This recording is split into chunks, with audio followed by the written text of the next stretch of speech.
Batu nyonso bazo pengwisa batu na mboka oyo. Basali na nzambe ba prophète nyonso na ba bazala ki élevé. Na ba o lelo to ebite to benga bango so basali nzambe to ba musicien. Hein? To benga bango bato maboke to bato théâtre. Olandi, le Seigneur m'a dit nzambe bazo ravager. 2022 oyo ndenge ke na suka 2023 to koma le 30 juin té. Ezana bato bazo koya ebele ba pasteur surtout o bozo tambola na mabe. C'est les frères là. Donc frère, nous voulons te dire ceci. Ceux qui au Monique au Linginzambe, réponds-toi. Si tu ne te réponds pas, moi Dieu m'a parlé, Dieu m'a dit que la mort n'est pas loin de vous. Vous savez que l'église de Dieu est moko. Pourquoi? Parce que les comportements de pasteurs qui se disent pasteurs, qui se disent prophètes, qui se disent hommes de Dieu, mais en soi basé en autre. Le diable pour dépeupler le monde de Jésus-Christ, Azoluka a largué na champ au ezaba élément to batunaye, baya ko baby sa personnalité, baya ko baby sa kombo ya Yesu parce que tango sala buzoba kombo ezolo ba manasima c'est un pasteur, kombo ezolo ba manasima c'est un homme de Dieu. Kaka mutu moko à chaque instant na boma ezalaki ye na kisasa ekomiye mais finalement il est envoyé du diable ou comment. Dans sa nudité, ils ont exposé devant tout le monde. Il y a même beaucoup de fidèles des églises, même pas de notre église. Au bazan de l'église, mais pendant qu'ils croient en Jésus-Christ, qu'on dit manabango ezo kita kaka epa ya motomoko. On reconnaît l'arbre par ses fruits. Ce qui va que la chair est faible. La Bible dit quoi? Dieu ne permet jamais que tu sois tenté au-delà de tes forces.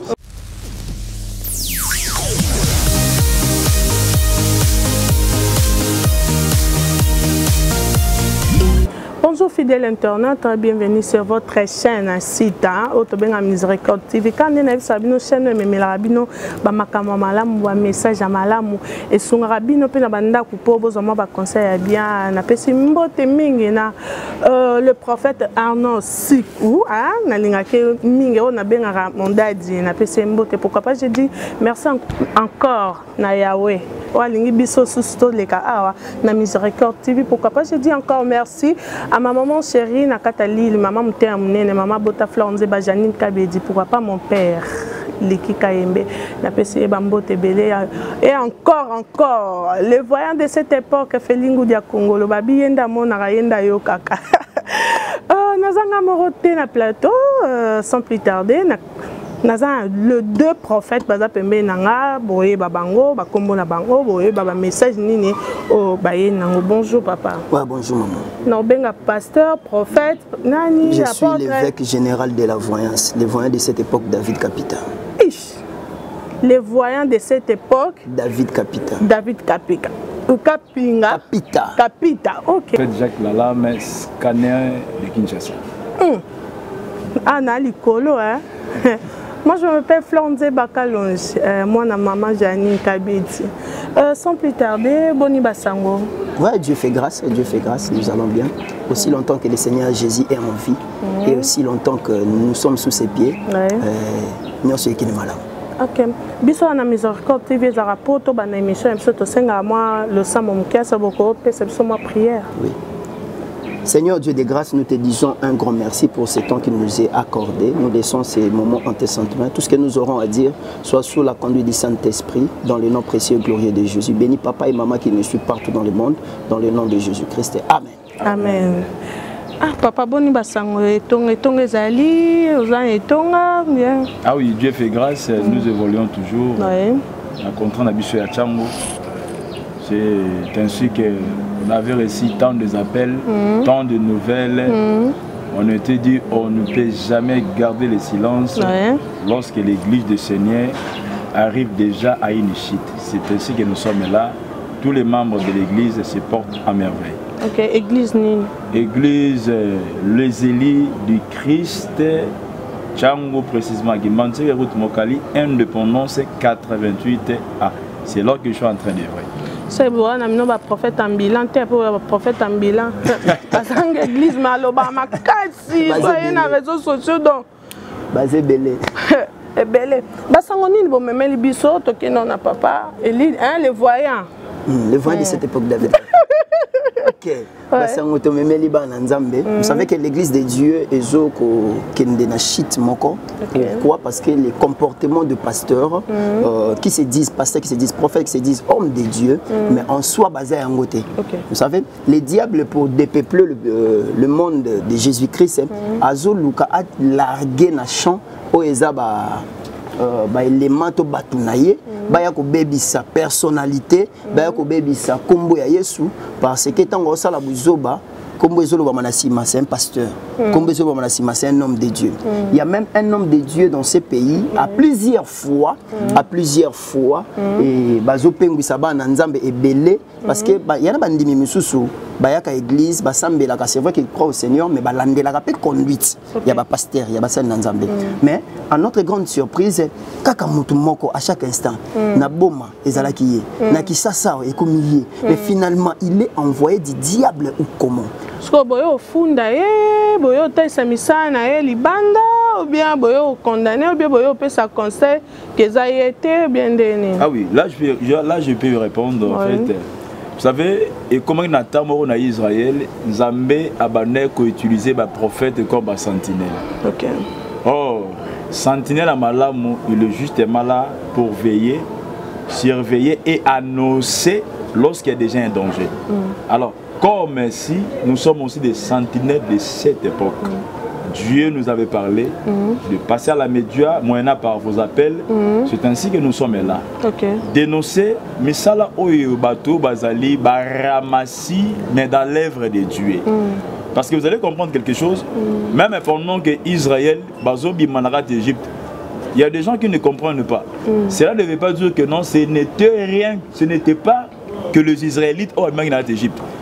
Parmi eux, il y a aussi des ramassis. Oh, vivre là où coule le lait et le miel. C'est ainsi qu'aussi dans l'œuvre de Dieu, dans le mystère, nous avons aussi des ramassis. À la personne de ce messieurs-là, dont sa nudité les a exposés devant tout le monde.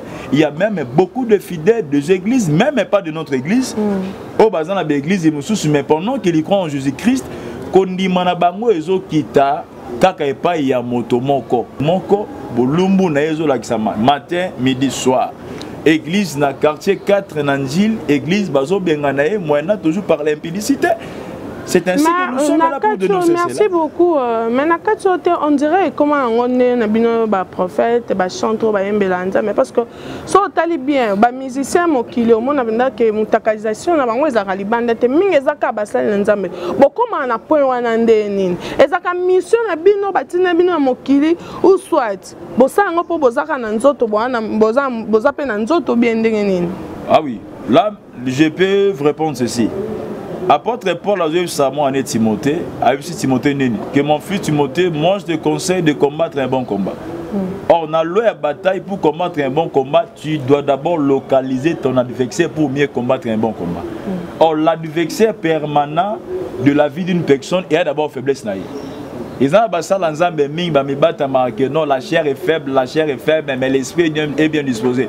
Mais si la chair est faible, comment est-ce que l'esprit est coagir dans le cas d'abord faible? Pour dire que non, même au temps de Jésus, il y a eu aussi un Jésus-Christ et il y a eu aussi un bar Jésus. Donc dans ces moments ici, il y a d'abord l'ivraie et le blé. Pendant que le vrai bazali, faut que bazangate.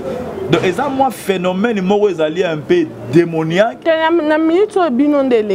Bon, parce que l'équipe pour anika baolo ba karabino, kakabino basali nzambe kabino ana besko ya mbongo. Kakabino ana bo mela masanga, kakabino ana bolinga basa batu, kakabino ba filma kabino. Bozaka prudence parce que boza ba voyant, bo mona, boza ba sakoli. Avant makamo mon e comme ya bino.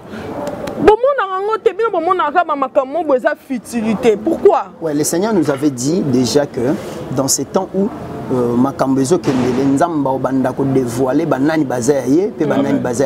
reconnaît l'arbre par ses fruits. Un prophète n'est pas seulement là pour prophétiser, mais un prophète est là aussi pour orienter les peuples de Dieu par son comportement, par sa conduite, par sa façon de parler, par sa façon de faire des choses. eza ba oyo ba bengama et pas na nzambe te de kolo 8 ans ko luka ko exposer bango pour faire voir au monde que moi je les connais pas, pour faire voir au monde que na yebi bango te lokwa na yebi bango te bota la misala na bango basala nini basala ka mama omoni mosali na nzambe nyonso soka bandi osala na mabe oazo kota na banzela moko ya mabe kolo tiki la personne n'arrive pas ya ko se repentir. Vous savez aujourd'hui ça même soni ba pasteur culpabilité hein ezala asouté omoni kala ezalaki mutu so asali ata mabe azo sentir culpabilisé na likamoko mais aujourd'hui bazana yango souté c'est pour faire voir que le Saint-Esprit ezate kati na bango ce qui ba koloba que la chair est faible. La Bible dit quoi? Dieu ne permet jamais que tu sois tenté au-delà de tes forces. C'est-à-dire nzambe ce qui a permettre que tentation ko ya na yango mais c'est qu'il y a une force qui est en vous hein il faut permettre de surmonter yango. Il y a une force qui en veut permettre de surmonter parce que étant un homme dédié en réalité dans l'homme c'est l'esprit. En réalité dans l'homme ce n'est pas la chair c'est l'esprit. Le souffle du tout-puissant qui donne l'intelligence. Pourquoi seulement mutu moko abanda ko sala kanini ko pengwisaka maman tolobaka nini soki mutu abongolisi mutu mutema aso mutu abongoli mutema mutu moko ezana lola fete ezalaka na lola siko soki mutu moko apengwisi mutu moko matanga ezana lola donc biso tosana matanga na ngambo na biso siko nazo comprendre te boye ko lobela nani oyo ayokisi basai na nzambe soni o akoti matanga na lola naza sir maman oyebi mutu otozo lobela olandi te baze belé parce que biso yambaka bato belé hein bato belé il y a un frère parce que nous sommes aux médias on ne peut pas parler les noms citer les noms d'une personne.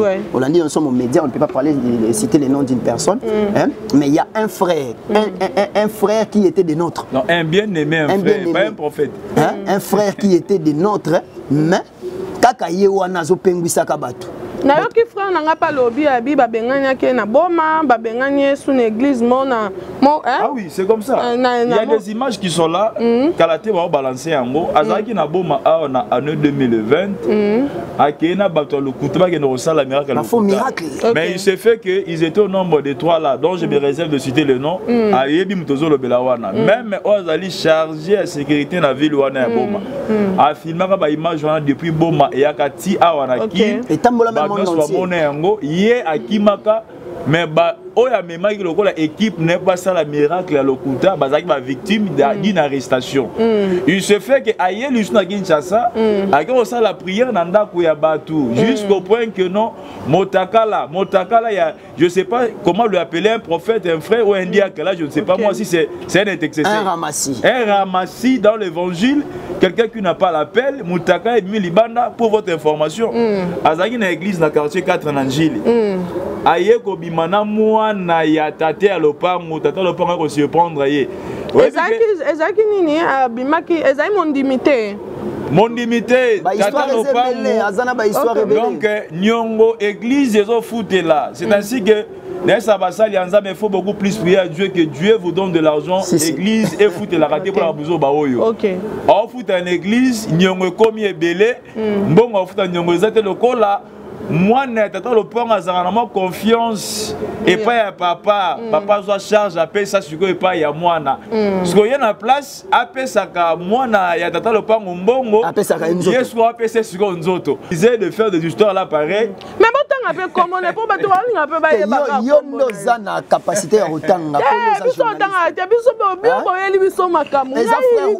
Eza frère Oyo, au moni frère Oba utiko kanga na kati nda kubatie na sous-vêtement. Sous-vêtement pembe. Azana ba tatouage na nzoto na bagi rouge na bagi donc na acha ba vernis na misapi c'est les frères là donc frère nous voulons te dire ceci ceux qui au monique au lingi nzambe réponds-toi. Si tu ne te réponds pas, moi Dieu m'a parlé, Dieu m'a dit que la mort n'est pas loin de vous. Batu nyonso bazo pengwisa batu na mboka oyo. Basali na nzamba prophète nyonso na ba o bazala ki élevé. Na ba o lelo to ebite to benga bango so basali nzambe to ba musicien. Hein? Tobenga bango bato maboke to bato théâtre. Olandi, le Seigneur m'a dit nzamba zo ravager. 2022 oyo ndenge ke na suka 2023 to koma le 30 juin te. Ezana bato bazo koya ebele ba pasteur surtout au bozo tambola na mabe. Le temps pour vous le bien-aimé, bo se repentir, hein? Botika kozala scandale. Botika kozala scandale. La Bible dit quoi? Les fils de l'homme devaient être fallait qu'ils battent cahier Fa ba te kaye pas ya mutu. Mais ma combien le bi malheur à la personne qui sera l'occasion de shit. Mais ça peut na film soupe ba ya y a mission na eza ka bimana pasteur te pasteur na c'est pas pour na saler ka fonga na bimana e. Ah pourquoi pas résister? So biso misu to résister. Mais boza makila. So biso misu to résister ka na makila. Moi je vais te dire ceci. Tant que bana baso dans l'église pour na bopeng sur sali nzambe. Mais revenons dans la Bible. Donc, l'écriture des autres, non, il n'y a pas du nouveau sur terre. Tout ce qui est, c'est tout ce qui existait déjà auparavant. Yes. Autant de Joseph, moi ça pour différents. Il est écrit de résister au diable. Mais de fuir l'impudicité, frère. S'il faut, on n'a pas pour qui monte la salle. L'impudicité plus que le diable. Mais le message question là, lui, le péché est bien été, mais il y a bien les soumous. C'est ça la différence. Il y a solo donc tu es dans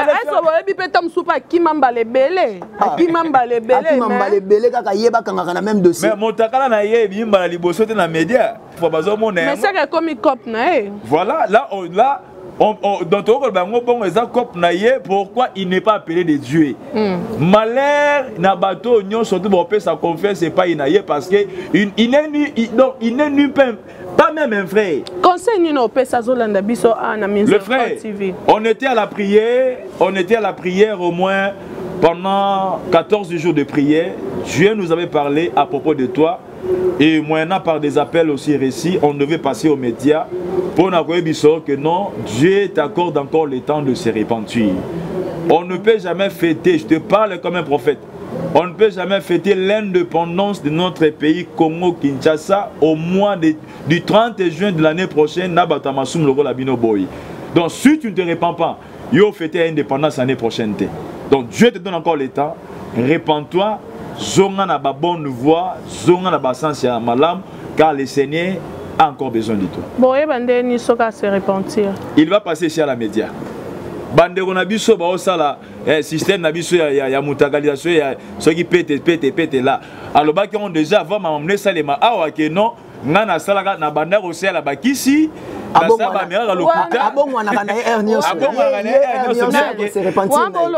Kasi les vieux là. Les vieux tampons là, le nom m'échappe un peu. Alors,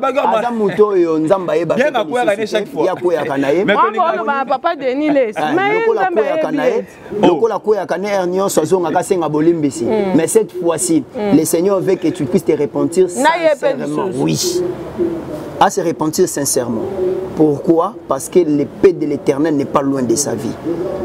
Olandi, il y a une personne. Et tout le coup, il y a mboka mobima na perdiction. Et tout le coup, il y a mboka mobima na perdiction. Même Zambo betelo maboko te. Bandimi obalandara bango bazape na confiance na bango, lilo bangini oboko liebsa bango. Bible lobby, sortez du milieu d'eux. Bandimio balandaka ba pasteur à modèle wana, c'est le temps de sortir. C'est le temps de sortir. Beaucoup vont nana ba modèle wana parce que quand l'homme t'impose la main, il est en train de te donner, de te communiquer quelque chose. Avec son esprit là, qu'est-ce qu'il va te communiquer?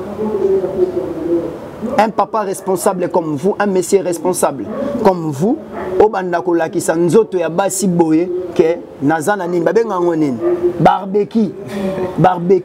Non pour rendre gloire à Dieu. Pas pour rendre gloire à Dieu, mais pour rendre gloire au diable. Frère, repentez-vous. Le temps vous est donné, 2022 yangoyo, le temps vous est donné, bobongo la mitema. Parce que avant Tokoma le 30 juin, le Congo sera en deuil. Pour la mouton, baby, ça va vie à bateau. Que le Seigneur vous bénisse. Merci beaucoup, Lilo Basuka. Nakolo baboy. Batunion choisi tant on a biso lelo. Ils ont une. Non, c'est on a bien le moko pour nakolité concernant Makambo nyonso esalema awa. Na seng na bien le moko bolonga d'abord sentiment. Daddy. Si ton dad la pêche du matin jusqu'au soir, tu as des sentiments avec ton dad. Parce que ma fan pas pasteur Bazali hein. C'est ça qui tue l'église comme l'évangile du Congo. C'est ça qui tue l'église. Paul Aloba. Mon évêque, Azolandela fanatisme, Yazo Bossala, un jour, jugement éternel les allés. Il va rendre compte. Amna dit la mission dans Zambé, balongo la sentiment, babimana kat na bango et soyez vigilants plus que même les serpents. C'est déjà le moment que Dieu nous donne. Oh, il y a terre pour discerner, pour comprendre qui sont les vrais et qui sont les faux. Discerner cela et sortir au milieu d'eux. C'est ainsi que Amna Bino vous allez sauver. Donc c'est dans ce sens-là. Merci beaucoup. J'espère que vous avez belé, Bolandabiso, puis Bozolandabiso, quel que soit le temps oyo, au simbicho, mon autre abiso na téléphone, quel que soit l'heure au toza, partout aux alliés, un grand merci. Quand on est dans le boss abonaka, et puis commentaire, on a bien on a j'aime toza rappel na pour ça. Pourquoi pas je dis encore merci na bana nyoso Miséricorde TV, nzamba pambola bino, nzamba sunga bino. Quand on est au bas, ce qui est soyez été, c'est que tout le monde a un sous. Ciao.